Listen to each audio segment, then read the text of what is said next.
Okey, Assalamualaikum warahmatullahi wabarakatuh. Salam sejahtera, salam keluarga Malaysia, teguh bersama. Anda sekali lagi bersama dengan saya Muhammad Fauzi bin Muhammad Yusof daripada Jabatan Penerangan Negeri Sembilan.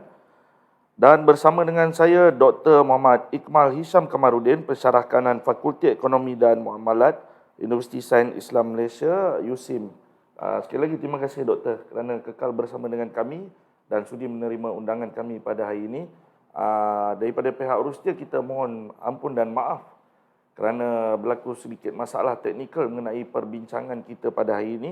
Jadi kita akan meneruskan hari ini program Influencer at Japan Negeri Sembilan, yang mana kita akan membincangkan perkara mengenai undi 18. Apa yang menarik kali ini? Mungkin tadi kita dah perbincangkan banyak ni sebenarnya, tapi mungkin boleh kita concludekan, kita pendekkanlah, kita ringkaskan perbincangan kita pada hari ini lah Doktor. Pada pandangan Doktor lah, undi 18 ni, apa, kita terus pergi pada soalan dia tu, apa yang menarik sebenarnya? Pada saya yang menarik ini, undi 18 ni ialah kali pertama dia adakan. Dia bila kali pertama ni, dia macam cinta pandang pertama, dia bawa kenangan tu. Walaupun dah 10 kali bercinta, dia tetap ingat mak bawa nombor 1 tu. Jadi mungkin undi 18 ni dia orang kata ingat kali pertama, first time voter ni. Betul. Ataupun macam mana pandangan Doktor mengenai undi 18 ni? Betul. Secara umumnya, bila kita sebut tentang undi 18 ni, perkara yang menarik ialah sudah pasti sebab pada diri golongan undi 18 ini sendiri, mereka adalah yang pertama kalinya yang boleh untuk turun mengundi ataupun menjadi calon dan sebagainya pada ketika usia yang saya kira muda lagi lah, 18, masih terlalu awal. Tetapi pada masa yang sama, sudah pasti saya kira bukan saja mereka yang berusia 18, 19 dan 20. Even bagi mereka mana-mana sekalipun yang pertama kali orang kata berhadapan ataupun diberikan peluang untuk mengundi ataupun first time voter ini, sudah pasti dia punya orang kata rasa keterujaan dia tu agak tinggi. Aura dia lain. Aura dia besar. Betul. First time for everything pun memang macam itulah situasinya ya. Tetapi macam yang saya sudah sharekan sebelum ini, mereka ini satu jumlah yang signifikan. 1/5 ataupun 20% daripada jumlah pengundi yang akan datang. Dan kalau kita lihat pun tadi, sudah ada banyak potensi-potensi yang mereka ini mampu untuk mengubah landscape politik negara, terutama daripada sudut pengundian. Ya. Betul. Ada melibatkan 38 kerusi yang majoritinya tipis, di bawah 2,000, yang sekiranya golongan ini turun mengundi akan memberi kesan yang signifikan kepada pemilihan kerajaan. Begitu juga kita telah lihat tadi apa inisiatif yang telah dijalankan oleh kerajaan dari sudut awareness, pendidikan dan sebagainya, dan banyak lagi yang perlu dilakukan, kita akui. Dan begitu juga dengan faktor-faktor yang mampu untuk mempengaruhi golongan ini. Ada 3 faktor utama tadi: pilihan rasional, identifikasi parti, dan juga pengaruh sosiologikal. Dan kalau saya dapat sentuh sedikit lagi, bila kita sebut tentang kehadiran golongan ini di dalam PRU 15 yang akan datang, seperti yang kita maklumkan, sebanyak 76.6% akan sanggup untuk turun mengundi pada PRU 15. Dan bila kita tanya tentang kecanaan, adakah mereka kenal kewujudan parti-parti politik utama di negara ini? Kalau kita melihatkan dari sudut kecanaan itu tadi, paling tinggi mereka kenal adalah parti UMNO sebanyak 88%, diikuti oleh PAS sebanyak 80%, dan DAP sebanyak 65%, dan diikuti oleh parti-parti lain. Ya, itu dari sudut parti secara individu. Namun bila kita tanya dari sudut gabungan parti politik, tahap kecanaan itu sedikit rendah. Kerana gabungan parti politik yang paling tinggi yang dikenali oleh golongan ini hanya pada tahap 59% sahaja, iaitu Barisan Nasional. Diikuti oleh PH 22.6%, PN 20%, dan yang lain-lain. Dan sebanyak 10.3% pula mengatakan mereka tidak pasti, tidak tahu. Ya? Kerana dia tidak memahami atau tidak tahu langsung mengambil isu mengenai parti-parti ini bergabung. Contoh, betul, Pakatan Harapan ada di dalamnya, PKR, ada Amanah, dan parti-parti lain. Betul. Barisan Nasional ada UMNO, MCA, MIC, mana dia tidak jelas lah benda ni. Betul, sebab kebanyakan yang seperti kita lihat, ada beberapa siri gabungan yang telah terbentuk dan telah membentuk gabungan-gabungan yang lain, dan ketidakkonsistenan ataupun kita kata dinamika di dalam gabungan ini menyebabkan mereka tidak sempat untuk mengambil tahu cakna tentang perubahan-perubahan ini. In fact, kalau kita lihat pun dalam situasi semasa, kan, mungkin akan ada gabungan-gabungan lain yang sedang dicanang-canangkan, kemah besar dan sebagainya. Betul. Jadi ini pun sikit sebanyak akan memberi orang kata perubahan di dalam landscape politik, dan perkara ini sekiranya tidak dicakna oleh golongan ini, maka mereka tidak terikut dengan situasi semasa.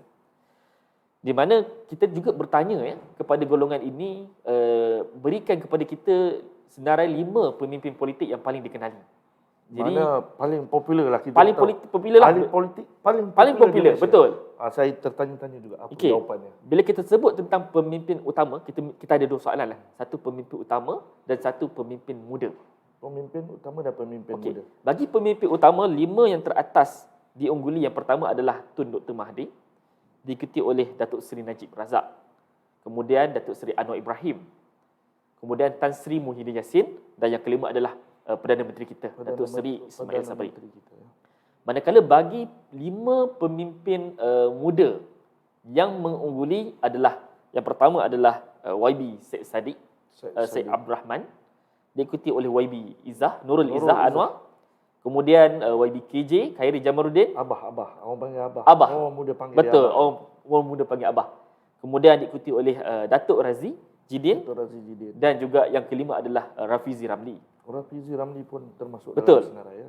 Jadi Lima yang popular. sebenarnya berdasarkan daripada maklum balas ini, kita ada beberapa persoalan yang timbul sebenarnya.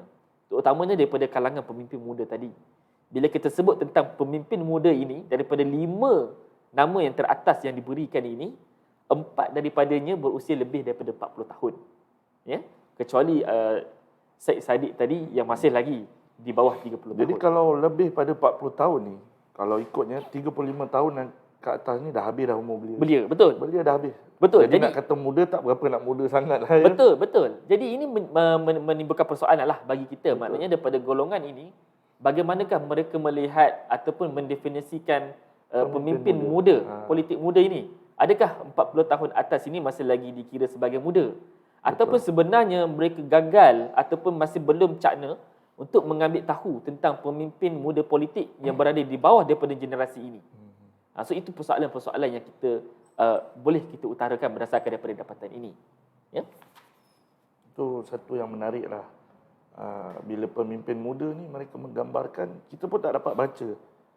Sama ada muda ni dia ambil daripada usia yang muda 35 tahun ke bawah. Tetapi kita tengok ada juga yang terpilih itu melebihi 35 tahun. Betul. Bermakna mungkin dia masih baru dalam dunia politik ke? Kita tak tahu bagaimana mereka menjustifikasikan pemimpin muda itu. Betul.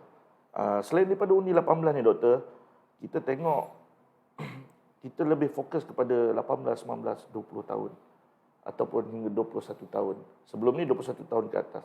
Sebenarnya bila 18 tahun secara automatik ni bermakna mereka yang melebihi umur 21 tahun juga yang tidak pernah mengundi. Sekarang ini tidak pernah, sebelum ni dia tidak pernah mendaftar dan tidak pernah mengundi lah. Bila tak daftar dulu memang tak boleh mengundi. Jadi sekarang sebenarnya mereka ini boleh mengundi secara automatik. Betul. Secara automatik doktor. Jadi sedikit pandangan doktor, adakah golongan yang melebihi 21 tahun yang first time, yang akan jadi first time voter ini juga akan mempengaruhi senario politik ataupun pengundian nanti? Sudah pasti, ya. Bagi menjawab soalan itu, paling ringkas sudah pasti. Kerana seperti yang saya maklumkan di awal-awal tadi, kita akan ada pengundi baru dalam lebih kurang sekitar 5.7 hingga ke 6 juta orang. Ya. Daripada jumlah ini, hanya 1.5 juta datangnya daripada undi 18 yang solid, which is mereka yang berusia 18, 19 dan 20 tahun. Manakala bakinya dalam lebih kurang 4 juta lebih adalah mereka yang berusia 21 tahun ke atas, sebelum ini tidak berdaftar, namun disebabkan RUU undi 18 menyebabkan mereka automatik berdaftar dan layak untuk mengundi. Jadi sudah pasti jumlah 4 juta lebih ini lebih besar sebenarnya berbanding dengan 1.5 juta daripada golongan undi 18 yang solid. Jadi justru bagi menjawab soalan tadi itu, dan kita dapat lihat di lapangan sekalipun pada PRN Johor sebelum ini, ada di golongan ini 21 tahun yang atas sebelum ini tidak mengundi. Bila kita turun di lapangan, ada yang sebenarnya mengundi pada PRN Johor. Oh, telah mula mengundi. Telah mula mengundi. Dan macam yang kita maklumkan, golongan ini ataupun mewakili lebih kurang 1 bagi setiap 5 pengundi yang sedia ada ataupun 20% daripada jumlah pengundi. Sekiranya mereka ini diberikan ataupun keluar mengundi, sudah pasti dia akan memberi satu kesan ataupun keputusan yang signifikan terhadap pola pengundian di negara kita. Ya, agak menarik lah, Doktor. Betul. Tadi kita pun dah perbincangkan had umur untuk menjadi ahli parlimen ataupun adun juga telah diturunkan sehingga 18 tahun. Sesuatu yang menarik minat lah, Doktor. Kita tengok sekarang teknik untuk mempromosikan diri, sama ada nak menjadi calon ataupun apa saja propaganda, menyampaikan maklumat, sekarang tidak lagi menggunakan surat khabar, medium television, radio, tetapi lebih kepada media sosial. Facebook, Instagram, TikTok, Twitter. Twitter pun dah kurang guna. Saya tengok sekarang banyak TikTok. Jadi adakah pandangan doktor mengenai kalau calon kita ni tidak popular, tak tahu guna media sosial, adakah mereka boleh ataupun mereka akan dapat mempengaruhi pengundi mereka? Macam mana pandangan doktor? Baik, berdasarkan kajian yang kita jalankan, kita juga ada bertanya kepada pengundi undi 18 ini, apakah saluran maklumat politik yang mereka dapat? Maknanya melalui saluran manakah mereka mendapatkan maklumat politik? So berdasarkan dapatan yang kita dapat daripada sejumlah 2,000 responden di seluruh Malaysia, saluran media yang paling tinggi yang digunakan untuk mendapatkan maklumat politik bagi golongan undi 18 sahaja adalah TikTok, mewakili TikTok. 26% ataupun suku daripada jumlah pengundi undi 18 ini. Ini diikuti oleh Instagram 22.2%, diikuti oleh Facebook 17.3% dan Twitter 14%. Tetapi kita juga ada menjalankan satu kajian yang berasingan kepada rakyat Malaysia secara keseluruhannya yang berusia 18 tahun ke atas. Bagi mendapatkan maklumat saluran politik ini, yang paling tertinggi salurannya adalah Facebook. Lebih kurang hampir separuh daripada rakyat Malaysia yang berusia 18 tahun ke atas mendapatkan maklumat politik melalui Facebook. Dan diikuti oleh beberapa social media yang lain. Tetapi masih ada satu jumlah yang signifikan juga kepada media arus perdana seperti televisyen, radio, surat khabar. Lebih kurang hampir 25% juga masih ada. Kalau kita kira secara lama ni masih perlu. Betul. Jugalah. Jadi saranan saya bagi mana-mana pihak kerajaan, parti politik, sekiranya mereka ingin memberikan maklumat mengenai isu-isu, mengupas isu-isu semasa, memberi pendedahan politik, jadi mereka kena menggunakan semua channel yang ada. Kita kena gunakan semua channel, kena setiap channel tersebut ada pengguna-pengguna dia yang tertentu. Terutamanya di media sosial sudah pasti, begitu juga di media arus perdana. Jadi bagi menjawab soalan Tuan Moderator tadi, adakah calon ini berjaya untuk menambat hati-hati pengundi ataupun dekat dengan pengundi ini? Saya kira terutamanya undi 18 ini sekiranya tidak menggunakan media sosial dan sebagainya, saya kira agak mustahil. Kerana pada hari ini golongan ini sudah pasti kita tahu adalah golongan yang berada pada golongan yang milenial. Mereka golongan-golongan ini adalah golongan yang terdedah dengan teknologi, dengan media sosial, dan ini adalah medium utama mereka mendapatkan maklumat dan juga interaksi. Even kita baca pattern sekarang pun, kalau kita lihat sebelum ini bagi mereka yang mungkin baby boomers ataupun Gen Y, kita mendapatkan maklumat biasanya kita Google. Tetapi generasi ini, milenial ini, dia nak mendapatkan maklumat, dia mencari di TikTok sebenarnya. Dia search dekat TikTok, bukan search dekat Google. Dia tidak menggunakan Google. Tak Google, lagi. betul. So ini memang sesuatu salah yang satu baru dapatan yang saya rasa sebenarnya memang golongan ini bertumpu di dalam media sosial ini. Jadi sudah pasti kalau kata pemimpin atau calon politik pertamanya tidak berjaya untuk menonjolkan diri dia ataupun tidak wujud di dalam media sosial ini, bagaimana mereka ni untuk dikenali oleh golongan undi 18 ini terutamanya. Dan belum lagi cerita kalau dah kenal, suka tak suka nombor dua. Betul. Tapi pertama kena kenal dulu. Kena tahu ada wujud dulu. Kalau wujud pun tak ada, jadi saya kira agak sukar.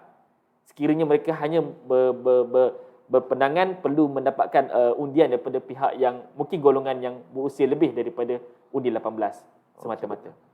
Kita masih berkisar mengenai media sosial lah. Sikit lagi pandangan doktor lah. Dia influencer. Sekarang ni influencer ataupun selebriti yang wujud bagai cendawan tumbuh lepas hujan ni. Di media sosial, di TikTok, di Facebook. Dah terlampau ramai selebriti yang buat iklan. Adakah mereka ini juga berpeluang ataupun boleh menggunakan kelebihan mereka sebagai influencer untuk menawarkan diri menjadi calon? Itu pandangan doktor. Kita ambil ringkas saja. Betul. Saya mengirakan ialah kita berada di sebuah negara demokrasi. Jadi sesiapa saja sekiranya layak untuk menjadi calon, termasuklah influencer tadi itu, maka mereka boleh untuk menawarkan diri sebagai calon. Betul. Namun bagaimanapun, pada akhirnya ia bertitik tolak kepada kredibiliti dan reputasi calon tersebut. Sama ada mereka berjaya ataupun tidak untuk menjadi seorang wakil rakyat. Seperti yang saya maklumkan tadi, faktor tertinggi yang digunakan oleh golongan undi 18, apatah lagi untuk golongan-golongan yang lain, mereka melihat kepada pilihan rasional. Di maknanya, mereka sangat menitik beratkan tentang kredibiliti dan reputasi calon tersebut. Andai kata sekiranya calon tersebut merupakan seorang influencer seperti contoh, tetapi tidak mempunyai reputasi yang baik, atau yang baik, sudah pasti saya kira agak sukar ataupun hampir mustahil mereka terpilih menjadi wakil rakyat. Okey, itu pandangan yang menarik lah doktor. Jadi kalau jadi influencer tu rasa nak pergi jauh dalam bidang politik, nak jadi pemimpin, jadilah influencer yang baik. Jadi sebab ada influencer yang menunjukkan dia popular kerana buat benda-benda yang tak elok, benda-benda yang tak senonoh ni. Sekarang orang muda dia punya trend ni lain. Jadi kena ke arah kebaikan supaya orang nampak kita seorang yang berkredibiliti lah. Dan itulah peranan anak muda sebenarnya. Doktor, bila kita berkisar mengenai pengundi-pengundi baru ni, diorang ni lebih ataupun mereka lebih suka tanya sebenarnya satu soalan. Apa yang mereka dapat? Apa yang mereka perolehi? Apa yang mereka ni akan perolehi nanti? Kalau dia keluar mengundi, dia dapat apa? Kadang-kadang sebab tu bila kita tanya, ada mereka yang beranggapan tidak mahu turun mengundi, tak nak keluar mengundi kerana dia tidak berminat dengan politik dan kehadiran dia tidak diperlukan pun sebenarnya untuk mengundi. Jadi apa pandangan doktor? Apa yang mereka ataupun faedah yang mereka dapat dengan keluar mengundi? Saya kira bagi menjawab persoalan ini sebenarnya kita pun telah melihat daripada awal tadi bahawa golongan undi 18 ini sememangnya mampu untuk memberikan satu kesan ataupun keputusan yang signifikan terhadap pengundian, kerana mereka ini hampir mewakili 20% daripada jumlah pengundi yang sedia ada. Manakala kalau kita lihat daripada PRU 14 sebelum ini, di mana antara perkara yang telah menjadi manifesto ataupun isu yang dihangatkan untuk menarik golongan muda pada ketika itu adalah tentang pemberian beasiswa percuma ataupun pemansuhan PTPTN, bayaran PTPTN. Betul. Dan pemuda ataupun golongan belia ini yang terlibat, saya rasa majoritinya terlibatlah dengan pinjaman PTPTN ini, merasakan mereka perlu memperjuangkan perkara ini agar mereka mendapat orang kata faedah daripada tidak perlu membayar PTPTN ini. Dan kita pun dapat lihat hasilnya di dalam PRU ke-14 itu. Keputusan memihak kepada parti yang memperjuangkan untuk diberikan percuma PTPTN, walaupun ini cerita kemudiannya tak berjaya dilaksanakan dan sebagainya. Tetapi maksudnya nak cerita, apabila golongan ini mengundi kepada satu perkara yang dia merasakan ini perjuangan untuk mendapatkan hak dia, dan dia berjaya mempengaruhi pengundian tersebut. Mungkin parti-parti boleh buat satu manifesto yang disukai ramai lah. Ya. Mana memberi faedah. Contoh macam tadi, beri pinjaman tu dihapuskan.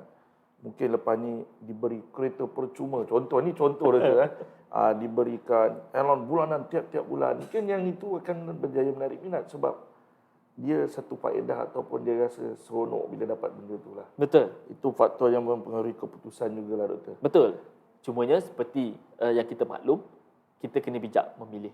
Jadi saranan saya kepada terutamanya undi 18 ini, walaupun kita mungkin akan diperdengarkan dengan pelbagai manifesto yang hebat, pelbagai tawaran yang menarik, tetapi kita kena melihat secara rasional, adakah perkara-perkara yang ditawarkan itu sebenarnya mampu untuk dilaksanakan ataupun sesuai untuk dilaksanakan dengan situasi negara kita.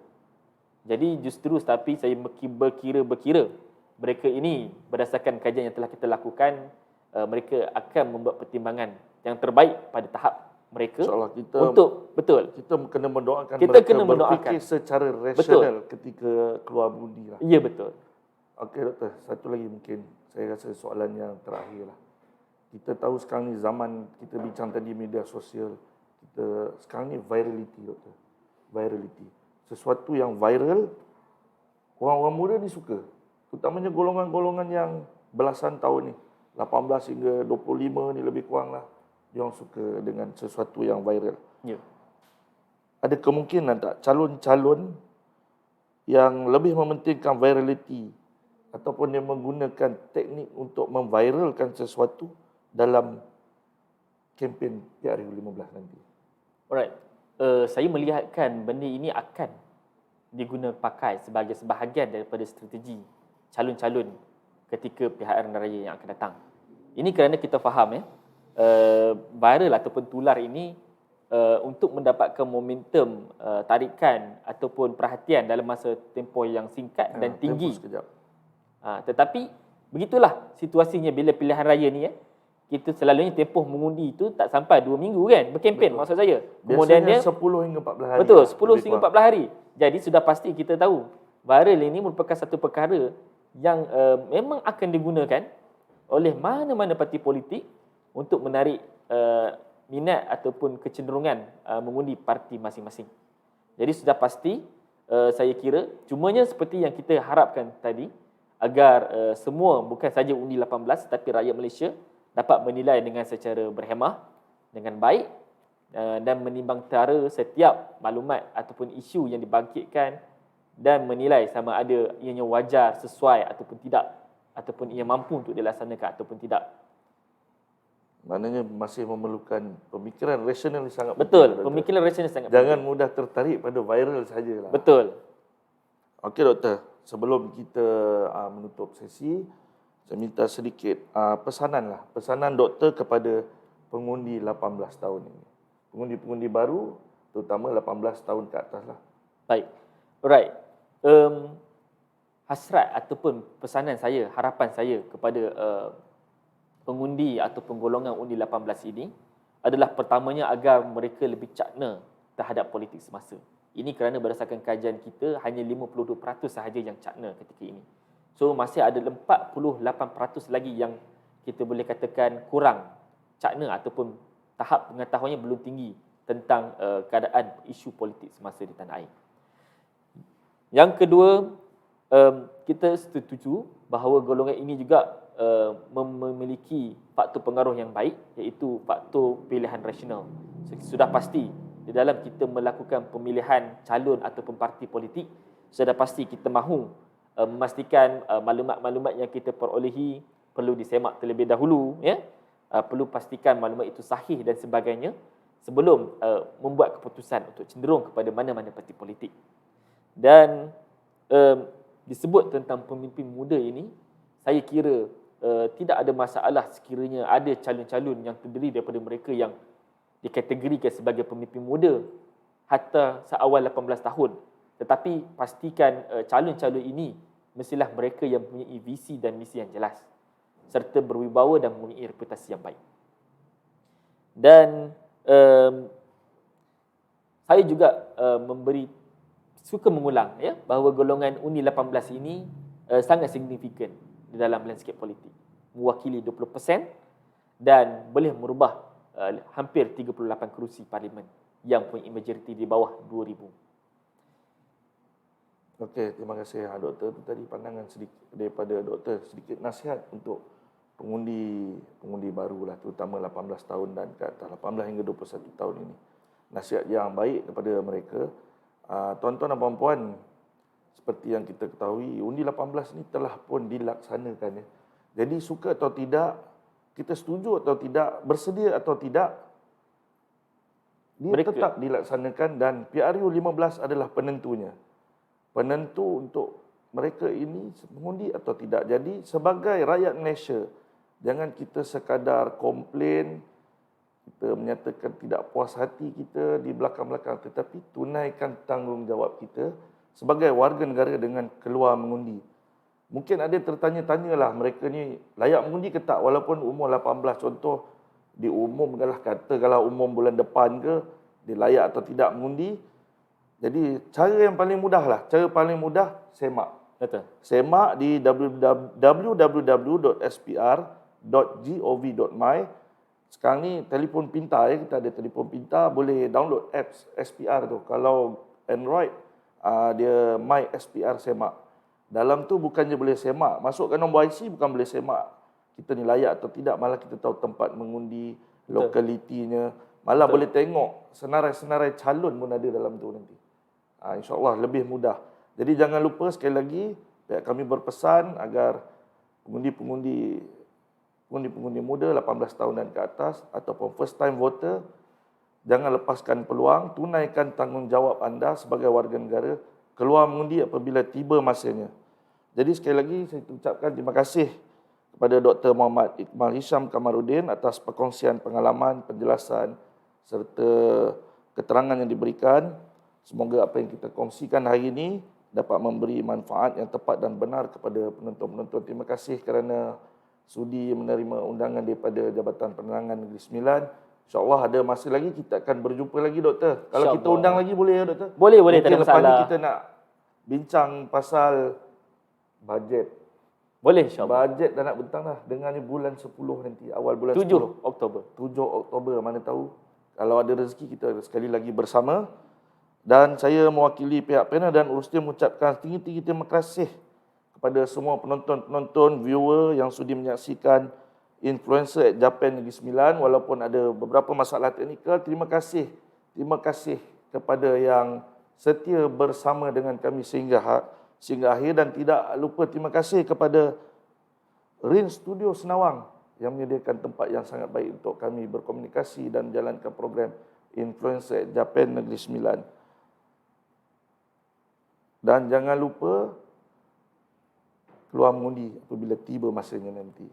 Saya sudahi dengan wabillahi taufiq wal hidayah. Assalamualaikum warahmatullahi wabarakatuh.